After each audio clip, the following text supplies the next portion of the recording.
Hello again. We're back. This is the 10th sketch, I believe. Um, I wrote the number 8 above it, but that's probably not right. I probably went back and counted wrong or something like that. So uh, we were moving along good. So I've got roughly 10 sketches. Um, I'm going to shave them into 9 songs, maybe 10, maybe 8, but not less than 8, I don't think. I still think banjo, guitar, mandolin, clarinet, maybe flute, piano, not much electric guitar. I'm still thinking that's going to be the instrumentation. I don't want to use samples. I'll avoid it if I can. All the things I listed I can play, and I have the capacity to record them. I know how to do it, and I'll walk through how I do that too. When the time comes, probably next month even. So after this sketch, which is here, after this one, I'm going to start sketching lyrics, and I'll just kind of briefly go through how I did the sketches again, because this is the last one that's going to be sketched. This is the last video on sketching, I guess. It's kind of a weird, kind of boring, I don't know. I wish it was more exciting, but it's not. I set a goal in my mind to finish something, and when I start with my sketches, I just have manuscript paper and a pen and a cup of coffee, and I just sit down with no instrument and write stuff that I'm hearing in my head. Sometimes it's pretty weird, sometimes it's not, and I don't look at it in a judgmental way or a expectation kind of a way. I'm just doing it to do it and let everything fall wherever it's supposed to. Just very intuition based, but want to have it done, right? So I've found for me that this is the best possible way, and I'm repeating myself a lot, but I always have to repeat myself because I teach, so you're repeating the same things over and over. But maybe somebody skipped ahead, but yeah, I think that this tool or a keyboard or whatever your flavor of choice is one step too far for me.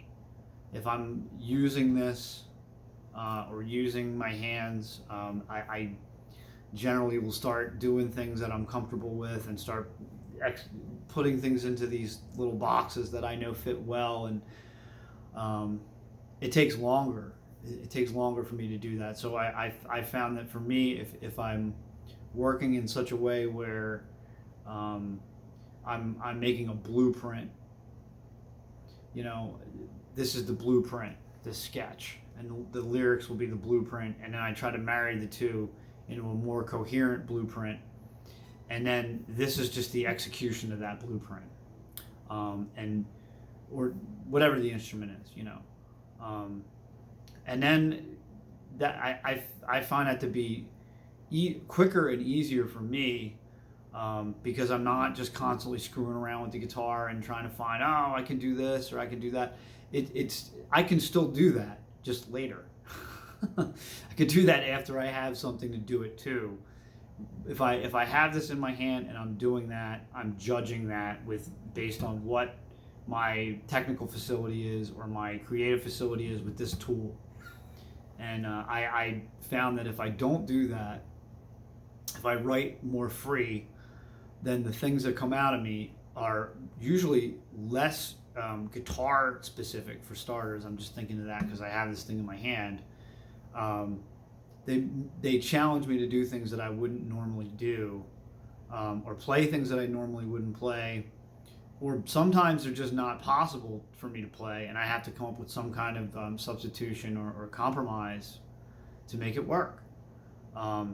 But again, that's later. That's after I already have something to spitball on, or work practice against or judge, you know.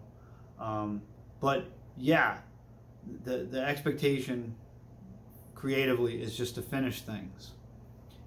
It's not to finish things and have them be great. I don't know what that is anymore. I don't know what's good and what's not. It's completely relative to the other person listening to it. And if they're not a musician, how they hear it is completely different from how I hear it. It's hard if you've been doing something for a very long time. It's hard to gauge what's good and what's not because everything is good.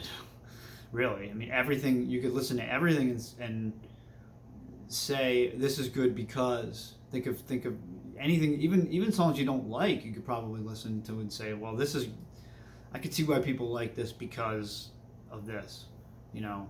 So, you know, that is a good thing to think about if you just listen to things you don't like, you know, if you have extra time and you want to annoy yourself, just listen to stuff you don't like and try to counter it with, well, what's good about this? Especially if it's something that's popular.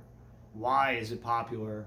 What can you glean from this that you can say, all right, well, this is something that makes it like pretty cool, you know? So, but it's completely relative to what people think, you know, is good and bad. Is not always what you think. So that shouldn't stop you from speaking, right? That shouldn't stop you from creating things. And I tell my students this stuff all the time, that it doesn't really, you shouldn't worry about people being picky or you know, rough on you, because they will be. I mean, that's just how it is. People are going to be tough on what you say and what you do, and that shouldn't really stop you. You can pretty much just ignore it completely and just say, well, you know, I'm compelled to do this. I feel like I should do it. I don't, for me anyway, I don't really know. I don't have a real exact like purpose of why. You know, I'm not trying to, you know, say maybe I am, maybe I'm not. I don't really know. I know that I'm a musician and this is what I should be doing with the time that I have. It's the best use of my time.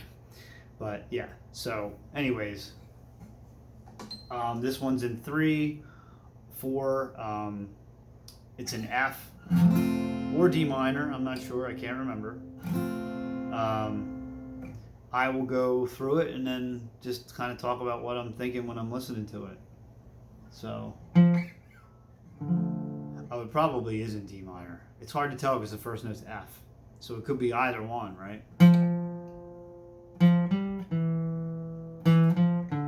That's definitely D minor because it's moving down to D minor.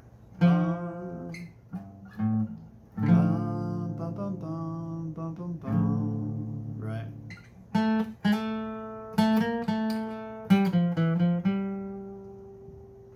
So that's pretty.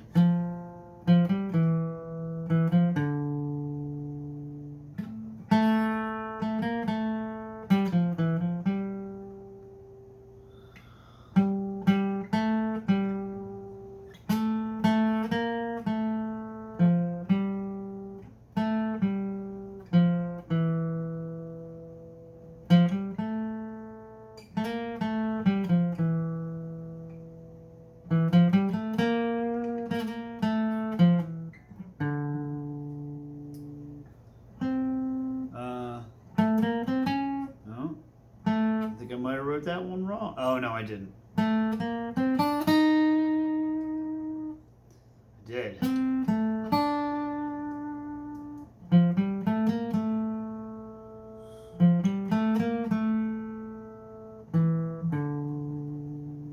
So, towards the end of this thing, good thing I got my pencil right here.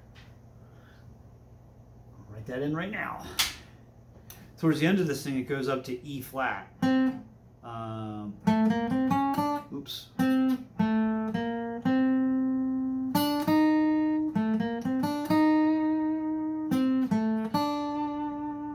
I wrote a little parenthesis above it and wrote diminished.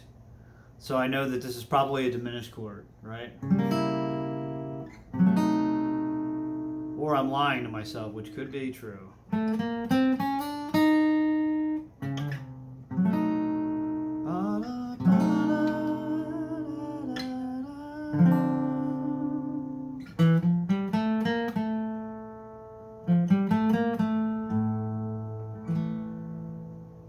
So the chords at my disposal, if I'm in strictly D minor, the really big ones, right? You got D minor, obviously. I can use E minor 7 flat 5. Okay, that'll pull to A7, which is the dominant. When I get to the dominant, it should be altered if I'm using a 7, right? So it can be sharp 9, flat 9, flat 13, sharp whatever, right? Flat 5. You could also probably just make it augmented too if you wanted, I guess. I didn't think of that till just now. Yeah, you could do it that way. So let's see. Let's see if we could do a little bit with this. So that could be D minor, A, D minor, like this.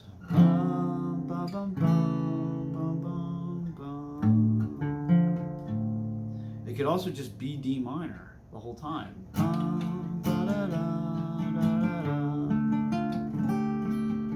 Then it goes A. So the first two bars could probably still be D minor because it has an A in it and that's in the chord.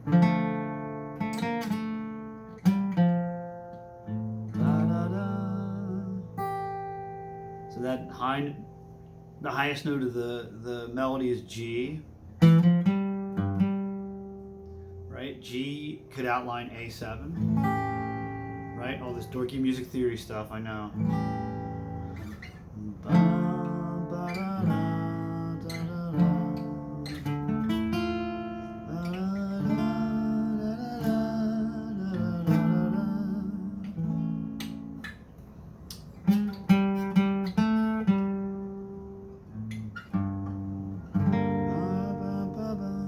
So that's the 4 chord of D minor, which is G minor. 1, 2, 3, 4. D, E, F, G.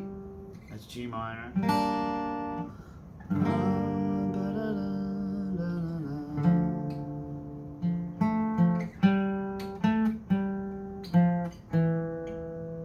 That's interesting, right?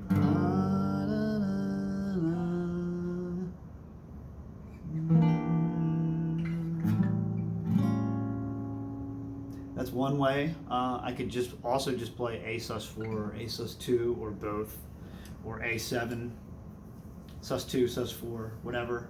Let's see. So,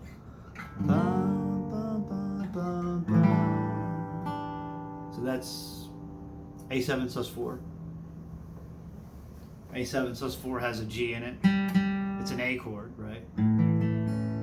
But it has an open G in it to make it 7. And then add D to make it a sus4.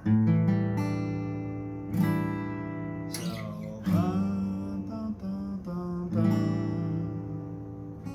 you could resolve it to C sharp. We could also do A7 sus2.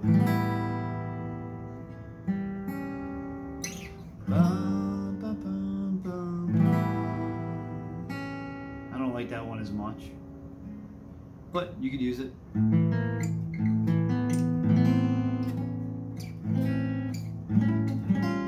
You could do A7 sharp 5, which would put an F in the chord. So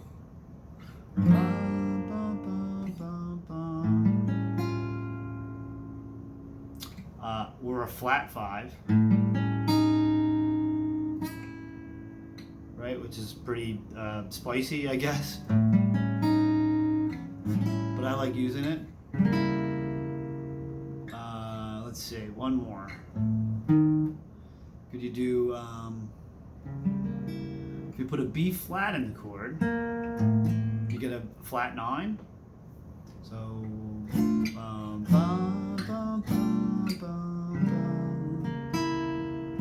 and it's still, E is still the top note of this melody, so it works out just fine. So these are just all little things that I'm thinking about.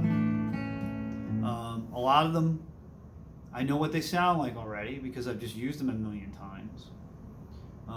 But I'm working through this stuff, making sure like I didn't write something wrong, which I did. I wrote this. I didn't write that correctly because I wrote diminished above it. Da, da, da, da, da, da.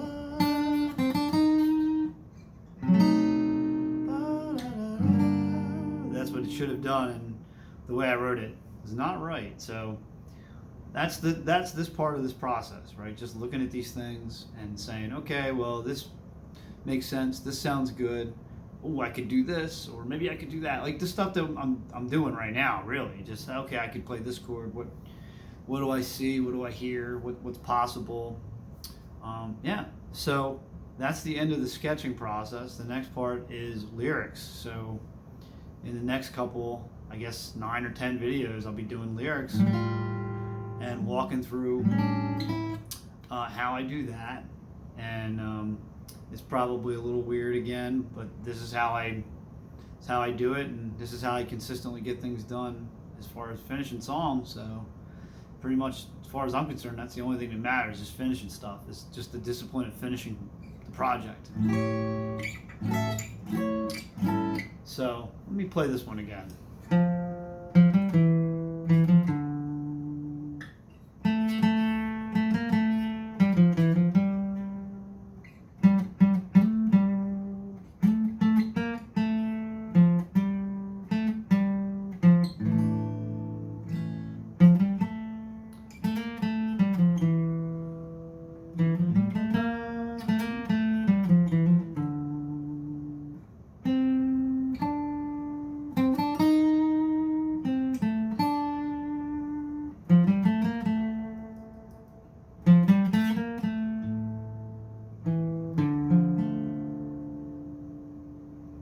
So that's that one.